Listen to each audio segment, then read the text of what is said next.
मुख्यमंत्री पुष्कर सिंह धामी ने की केंद्रीय जल शक्ति मंत्री से मुलाकात। राज्य की 5 जल विद्युत परियोजनाओं के क्रियान्वयन का किया अनुरोध। लोकसभा अध्यक्ष ओम बिरला से भी की मुलाकात।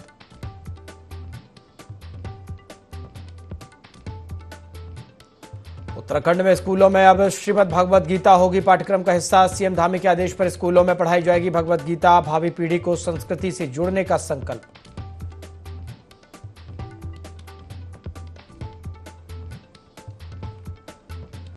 पंचायत चुनाव से पहले गरमाई सियासत। कांग्रेस ने आयोग की निष्पक्षता पर उठाए सवाल। कांग्रेस प्रदेश अध्यक्ष करण माहरा बोले, सरकार के दबाव में काम कर रहा है चुनाव आयोग।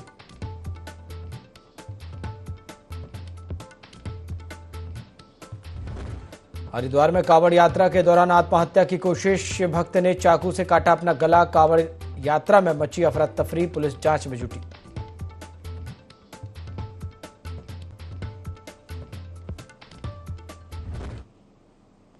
नमस्कार, IND 24 देख रहे हैं आप और मैं हूं आपके साथ प्रभात पांडे। बुलेटिन की शुरुआत खबरों के साथ करेंगे।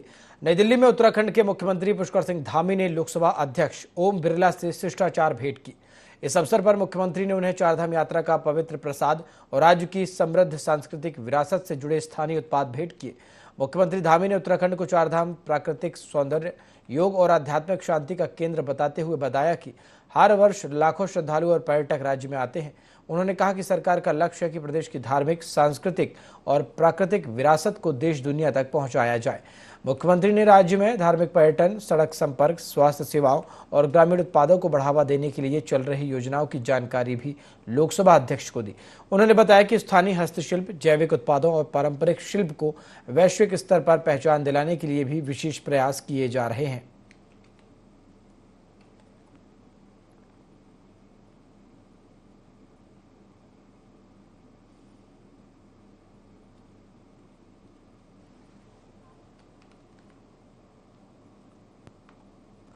आगे बढ़ेंगे। नई दिल्ली में मुख्यमंत्री पुष्कर सिंह धामी ने केंद्रीय जल शक्ति मंत्री CR पाटिल से भेंट कर राज्य के विकास से जुड़े विभिन्न विषयों पर चर्चा की।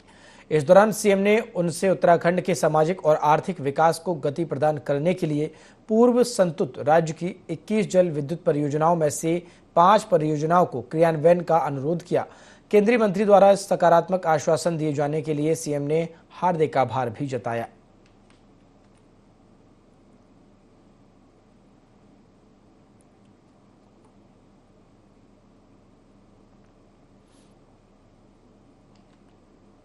सीएम पुष्कर सिंह धामी ने नई दिल्ली में प्रधानमंत्री नरेंद्र मोदी से शिष्टाचार भेंट कर उत्तराखंड के विकास से संबंधित विभिन्न विषयों पर मार्गदर्शन प्राप्त किया।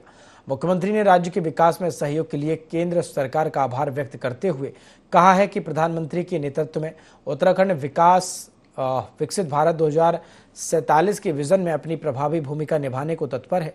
मुख्यमंत्री ने कहा कि विश्व के 27 देशों द्वारा प्रधानमंत्री को अपने देश का सर्वोच्च नागरिक सम्मान प्रदान किए जाने से सभी भारतवासी गौरवान्वित हैं।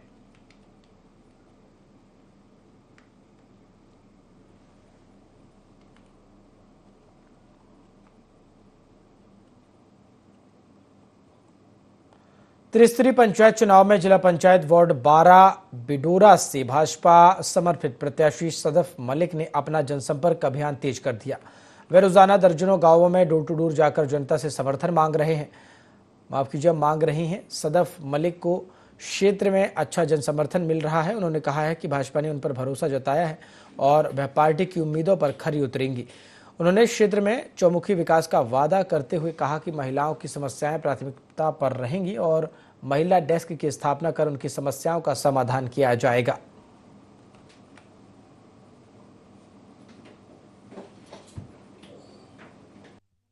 पूर्ण समर्थन मिल रहा है। हर घर में सब लोग मेरे साथ जुड़ रहे हैं और मैं दीदी के साथ आई हूँ। दीदी मेरे साथ है, अपनी समस्याएं बता रही है मुझे और मैं सुन रही हूँ और मैं चाहती हूँ मैं इनकी समस्याओं का समाधान करूँ। शिकायत तो बस बरसात का मौसम है तो रोड और नालियों की ज़्यादा है, साफ पानी की है, पानी की टंकियों की कमी है इस साइड और शिक्षा की बहुत।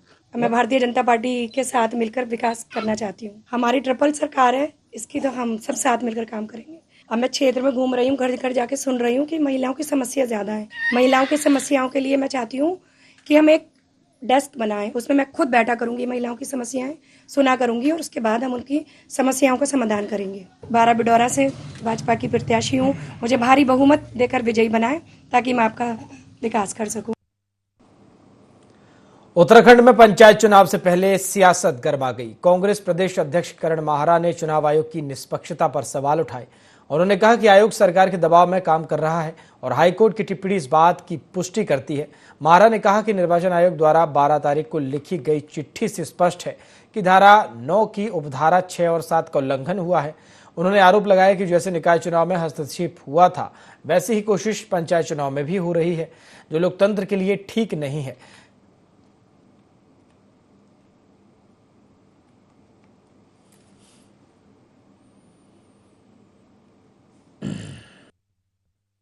बिल्कुल बुरी हालत है। निर्वाचन आयोग ने ऐसा लगता है सरेंडर कर दिया सरकार के सामने। हाईकोर्ट की जो टिप्पणी है वो इस बात को स्पष्ट करती है।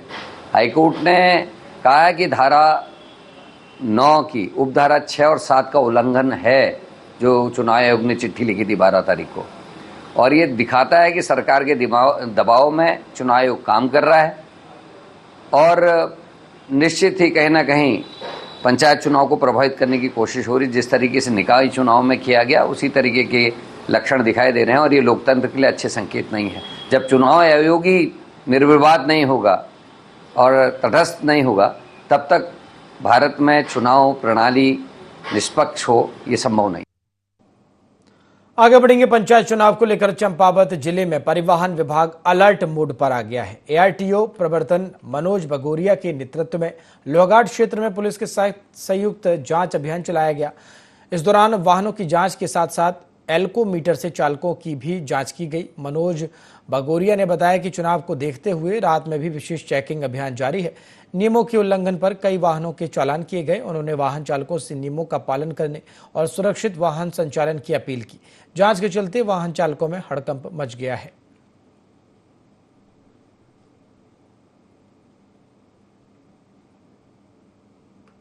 अभियान में लगातार हम एल्कोमीटर से चेकिंग कर रहे हैं। जो भी वाहन चालक नशे में गाड़ी चला रहे हैं उनका लगातार चालान कर रहे हैं। इसके अतिरिक्त अन्य अपराधों में भी जो अन्य धाराएं हैं मोटर व्हीकल एक्ट की, उनमें भी चालान हुए हैं। ओवरलोडिंग के चालान हुए हैं, सीट बेल्ट, पॉल्यूशन, फिटनेस, इन सब अन्य धाराओं में भी चालान हुए। हमेशा जिम्मेदारी पूर्वक वाहन चलाएं, कभी भी नशे में वाहन न चलाएं, गलत तरीके से वाहन न चलाएं, तेज़ रफ्तार में वाहन न चलाएं। जो भी नियम हैं उन्हें पूरा। उत्तराखंड में बद्रीनाथ नेशनल हाईवे पर स्थित सिरोबगढ़ लैंडस्लाइड जोन को लेकर बड़ा फैसला लिया गया। पिछले 60 वर्षों से जानलेवा साबित हो रहा यह क्षेत्र अब बाईपास के जरिए सुरक्षित किया जाएगा। सोमवार को भारत सरकार के विभागीय सचिव की अध्यक्षता में हुई बैठक में उत्तराखंड पीडब्ल्यूडी के अधिकारियों के साथ चर्चा के बाद बाईपास निर्माण की मंजूरी दी गई। पूर्व में यहां पुल निर्माण की कोशिश की गई थी, जो तकनीकी कारणों से अधूरी रह गई थी।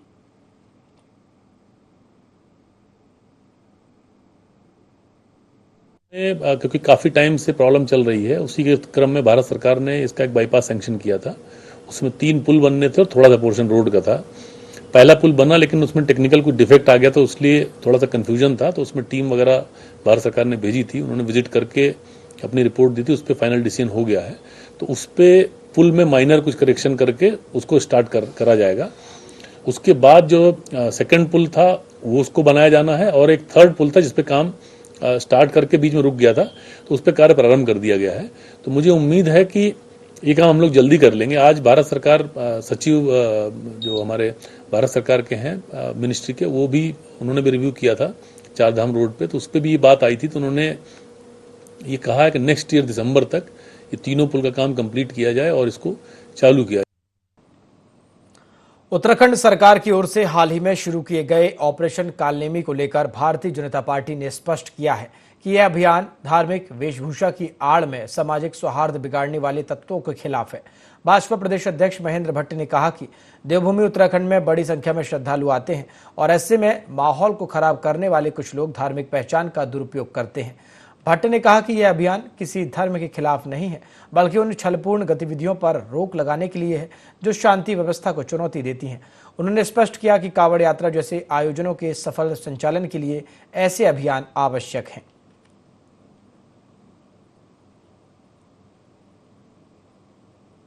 तो कालने में एक बहुत प्रभावशाली एक ऑपरेशन लेकर मुख्यमंत्री जी आए हैं। पूरे देश में इसकी चर्चा है और हम जानते हैं कि देवभूमि के अंदर बड़ी संख्या में जब कांवड़ी आते हैं या इसके बाद हमारे यहाँ कुंभ का महाकुंभ होने वाला है, तो कुछ लोग होते हैं जो धर्म की आड़ में भेष बदलकर इस प्रकार की स्थिति निर्माण करते हैं कि उन व्यवस्थाओं को खराब किया जाए। व्यवस्थाएं दुरुस्त रहें, अच्छी यात्रा हो, कांवड़ यात्रा ठीक प्रकार वो निर्विघ्न संपन्न हो, इस भाव के साथ ये ऑपरेशन लागू किया गया। और बड़ी संख्या में जैसा हम देख रहे हैं, सुन रहे हैं कि काफी लोग पकड़े जा रहे हैं। तो एक प्रकार से इस प्रकार के जो धर्म विरोधी लोग हैं उन पर भी कार्रवाई आवश्यक रहती है और सरकार ने इस निर्णय को लिया है। मुख्यमंत्री पुष्कर सिंह धामी के आदेश पर उत्तराखंड के स्कूलों में अब श्रीमद् भगवद गीता को पाठ्यक्रम में शामिल किया जाएगा। इस निर्णय को राज्य की सांस्कृतिक जड़ों से जुड़ने की दिशा में एक अहम कदम माना जा रहा है। भाजपा प्रदेश प्रवक्ता कमलेश रमन ने कहा कि उत्तराखंड देवभूमि है और यहाँ की संस्कृति का ज्ञान बचपन से ही बच्चों को दिया जाना चाहिए। उन्होंने कहा कि मुख्यमंत्री का यह संकल्प रहा है कि भावी पीढ़ी उत्तराखंड की परंपरा, आस्था और इतिहास को समझे और आत्मसात करे। प्रवक्ता ने कहा कि श्रीमद् भगवद गीता के अध्ययन से बच्चों में नैतिक मूल्यों, आत्मबोध और चरित्र निर्माण जैसे गुण विकसित होंगे, जो उनके संपूर्ण विकास और भविष्य निर्माण में सहायक होंगे। कि देवभूमि है, धर्म स्थली है और हमारी जो संस्कृति कहती है वो बच्चों को हर चीज का ज्ञान होना चाहिए। और इसीलिए माननीय मुख्यमंत्री जी हमेशा जो है बच्चों को अपने उत्तराखंड की संस्कृति पढ़ाने के लिए पुरजोर तरीके से सभी जितने हमारे शिक्षक हैं या अधिकारी हैं उन सबको दिशा निर्देश दे रहे हैं। और शुरू से उनका एक संकल्प था कि हमारे उत्तराखंड की जो संस्कृति है उसको बच्चों को जानना चाहिए, हमारे उत्तराखंड के इस इतिहास को जानना चाहिए। और इसीलिए इसी परिप्रेक्ष्य में अगर बच्चों को उत्तराखंड की संस्कृति का ज्ञान होगा तो मुझे लगता है कि भविष्य में भी आने वाली जो हमारी पीढ़ी है वो भी इन सारी चीजों का ज्ञान रखेगी। क्योंकि जिस तरीके से उत्तराखंड की हमारी संस्कृति धीरे धीरे जब बच्चे बाहर जा रहे हैं तो लुप्त होती जा रही है, तो उस चीज को वापस लाने के लिए मुख्यमंत्री जी की ये पहल बहुत ही सराहनीय कदम है। आगे बढ़ेंगे। प्रदेश में पंचायत चुनाव को लेकर राजनीतिक हलचल तेज है। सभी दल जीत के दावे कर रहे हैं। इसी क्रम में उत्तराखंड महिला कांग्रेस अध्यक्ष ज्योति रौतेला ने बड़ा बयान देते हुए कहा कि पंचायत चुनाव में कांग्रेस पूरी मजबूती से उतरेगी और जीत की प्रबल संभावना है। उन्होंने कहा कि जिला अध्यक्षों, ब्लॉक अध्यक्षों और कार्यकर्ताओं को मैदान में उतारा जाएगा। महिला आरक्षण के अंतर्गत कई महिलाएं चुनाव लड़ेंगी।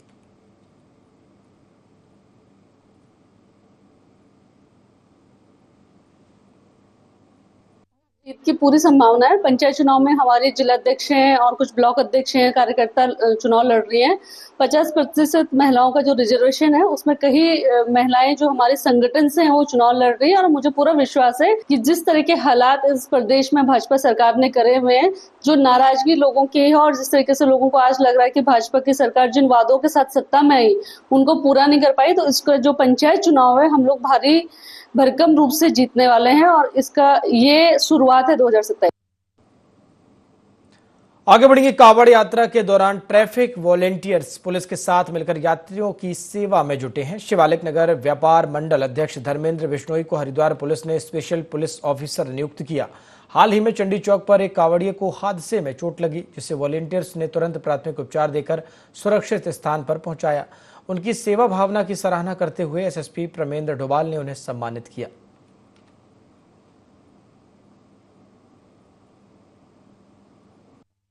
कांवड़ में हम लोग ट्रैफिक वॉलंटियर के रूप में अपनी सेवाएं चंडीगढ़ चौक पे और इस हाईवे पे देते हैं, जहाँ जहाँ हमारे पॉइंट्स लगते हैं ड्यूटीज़ के। हमारे लगभग 30 के करीब ट्रैफिक वॉलंटियर्स की टीम है हरिद्वार में, तो सबके अपने अपने पॉइंट्स पे लगते हैं। हमारा जो पॉइंट है, मेन पॉइंट चंडीगढ़ चौक है और हम लोग यहाँ पे सभी कांवड़ की व्यवस्था बोलो आराम से अपने गंतव्य को रवाना हो, सुचारू रूप से ट्रैफिक व्यवस्था चलती रहे, किसी को कोई नुकसान ना हो, उसके निमित्त हम लोग अपनी ड्यूटी को ढंग से करते हैं। कप्तान साहब द्वारा हमारे उत्कृष्ट कार्य को देखते हुए उन्होंने हमें सम्मानित किया है और हम बहुत बहुत शुक्रिया अदा करते हैं उनका कि इस तरह से हौसला अफजाई से हमारा उत्साह और बढ़ता है और हम लोग और अच्छे तरीके से काम करते हैं। आगे बढ़ेंगे। गौचर पनाई के लोडियागाड़ गदेरे में डूबने से 2 स्कूली बच्चों की मौत हुई। घर में ट्यूशन के बहाने 5 स्कूली बच्चे निकले थे। गौचर पनाई के समीप लोडियागाड़ गदेरे में बहने के दौरान डूबे एक साथी को बचाने कूदे 4 दोस्तों में से दो पानी के भंवर में फंसे अपने दो दोस्तों को डूबते देख तीनों दोस्त जोर शोर से चिल्लाने लगे। शोर मचाने और मदद के लिए चीखते इन बच्चों की आवाज़ किसी ने नहीं सुनी। सूचना मिलने पर घटनास्थल पर पुलिस पहुंची। एसडीआरएफ और डीडीआरएफ रेस्क्यू अभियान चलाया गया। बचाव टीम ने पानी में डूबे दोनों बच्चों को निकाला। तब तक दोनों बच्चे दम तोड़ चुके थे। दो बच्चों की पानी में डूबकर मौत होने से दर्दनाक घटना से गौचर क्षेत्र में मातम पसरा हुआ है। पुलिस ने दोनों शवों को बरामद कर आगे की कार्रवाई शुरू कर दी है।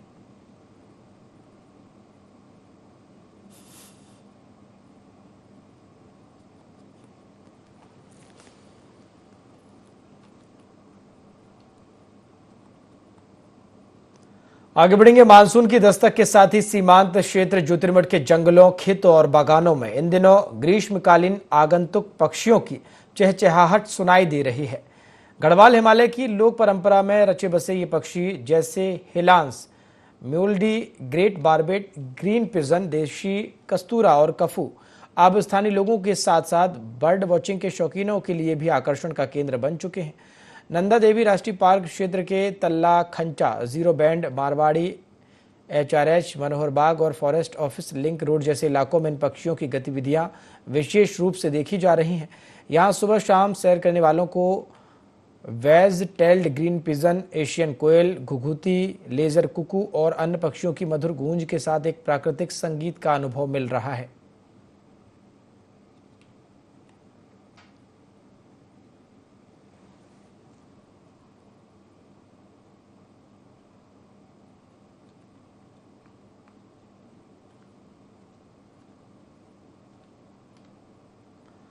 पौड़ी के देवप्रयाग में अलकनंदा नदी के किनारे स्थित नरसिंहाचल पर्वत पर भारी भूस्खलन हुआ। इससे बाह बाजार में पत्थर और मलबा आने से दो आवासीय भवन क्षतिग्रस्त हो गए। भूस्खलन से दो लोग भी घायल हुए।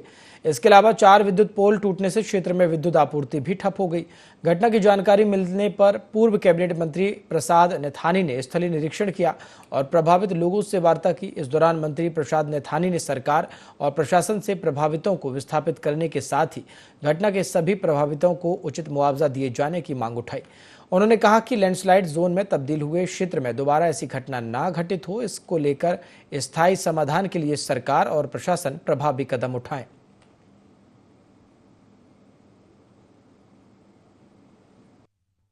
अभी मैं भ्रमण पर था क्षेत्र में, मुझे पता चला हमारे जो यहाँ पे टोडरे जी हैं, टीटू भाई, उनके माध्यम से कि यहाँ पे बाह बाजार में बहुत बड़ा लैंडस्लाइड हो गया है। तो मैं यहाँ आया, मैंने देखा है कि बाह बाजार जो है इस लैंडस्लाइड की पूरी जद में है। और इस यहाँ पर वो तो मैं बद्री विशाल जी को, रघुनाथ जी को धन्यवाद देता हूँ, गंगा मैया को, कि कोई कैजुअलिटी नहीं हो पाई। तो यहाँ पर प्रशासन को, सरकार को बहुत गंभीरता से विचार करना चाहिए। यहाँ पर लोगों को रिहेबिलिटेशन की बात होनी चाहिए और जितना जल्दी हो सके जिनके मकान टूट गए हैं, जिनकी गाड़ियाँ टूट गई हैं और जिनका जो भी नुकसान हुआ है उनको तत्काल जो है राहत, उनमें मुआवजा दिया जाए उनको। और मुख्य रूप से परमानेंटली यहाँ पर जो है इस भूस्खलन के से बचाव की व्यवस्था सरकार करे, ये मेरी सरकार से विनती। हरिद्वार में कावड़ मेले के दौरान कावड़ियों के उपद्रव की घटनाएं थमने का नाम नहीं ले रही हैं। रविवार देर रात करीब 1 बजे हरिद्वार के अपर रोड स्थित एक चश्मे की दुकान में हरियाणा से आए कावड़ियों ने जमकर तोड़फोड़ की।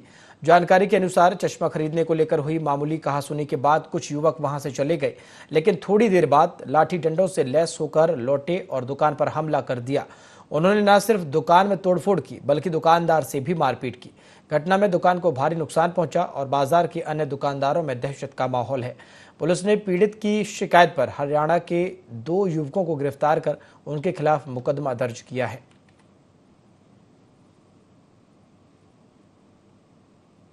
Sivaganga guest house upper road के पास एक दुकानदार की कावड़ियों के समूह से कहासुनी हुई, जिसमें घटना जो है मामूली रूप से सामान को खरीदने के लेन देन से प्रारंभ हुई थी। और उसके पश्चात जो कावड़े द्वारा इस घटना को जब कारित किया जा रहा था तभी पुलिस को सूचना मिली और पूरी सूचना पर पुलिस ने वहां मौके पर पहुंचकर शांति व्यवस्था बनाई तथा 2 कावड़ियों को गिरफ्तार किया। इसमें जो उनके अन्य साथी शामिल हैं उनको भी तलाश पुलिस द्वारा की जा रही है। उत्तराखंड में सोमवार देर शाम हुई मूसलाधार बारिश ने लोहाघाट पिथौरागढ़ राष्ट्रीय राजमार्ग की रफ्तार थाम दी।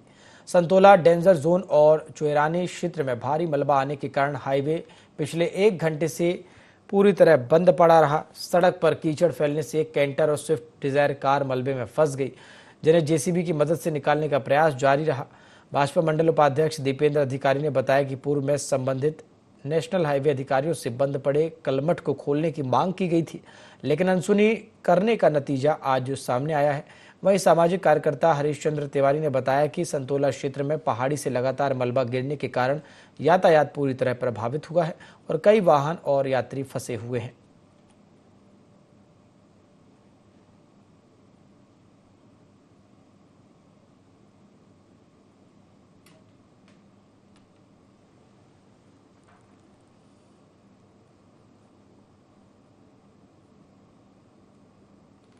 देहरादून के वरिष्ठ पुलिस अधीक्षक भारी बारिश के बावजूद खुद ग्राउंड पर उतरे और कोतवाली क्षेत्र की मद्रासी कॉलोनी और पटेल नगर की ब्रह्मपुरी में पुलिस के आकस्मिक चेकिंग अभियान की समीक्षा की। एसएसपी ने इन इलाकों में भ्रमण कर मादक पदार्थों की तस्करी में लिप्त अपराधियों पर सख्त कार्रवाई के आदेश दिए। उन्होंने पुलिस अधिकारियों को नियमित चेकिंग के निर्देश भी दिए। मलिन बस्तियों, खंडहरों और सुनसान स्थानों पर नशाखोरी की संभावनाओं को देखते हुए वहां विशेष चेकिंग के निर्देश दिए गए।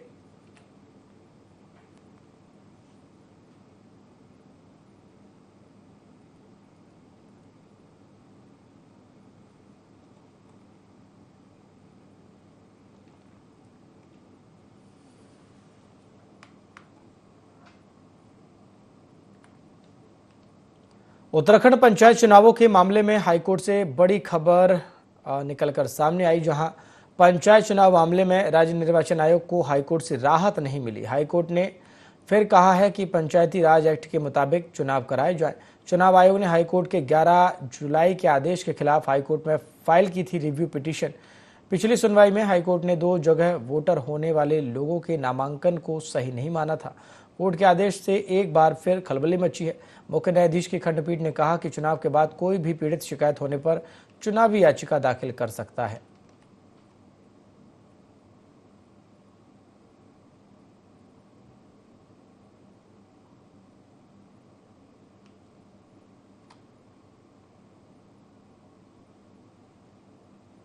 आगे बढ़ेंगे। कांवड़ यात्रा के दौरान ध्वनि प्रदूषण और ट्रैफिक जाम की शिकायतों को देखते हुए हरिद्वार एसएसपी ने डीजे संचालकों के लिए सख्त गाइडलाइन जारी की।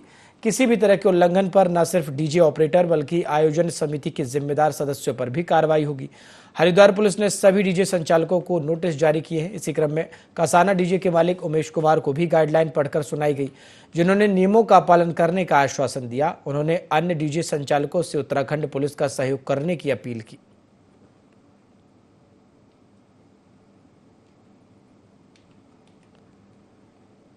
तो देखिए, डीजे संचालकों को निर्देश जारी किए गए हैं और कुछ डीजे संचालकों को निर्देश पढ़कर भी सुनाए गए हैं। पुलिस ने सभी डीजे संचालकों को आदेश दिया है कि नियमों का पालन किया जाए। ध्वनि प्रदूषण और ट्रैफिक जाम की शिकायतों को देखते हुए ये कार्रवाई की गई है। एसएसपी ने ये डीजे संचालकों के लिए गाइडलाइन जारी की है और किसी भी तरह के उल्लंघन न करने की बात कही है।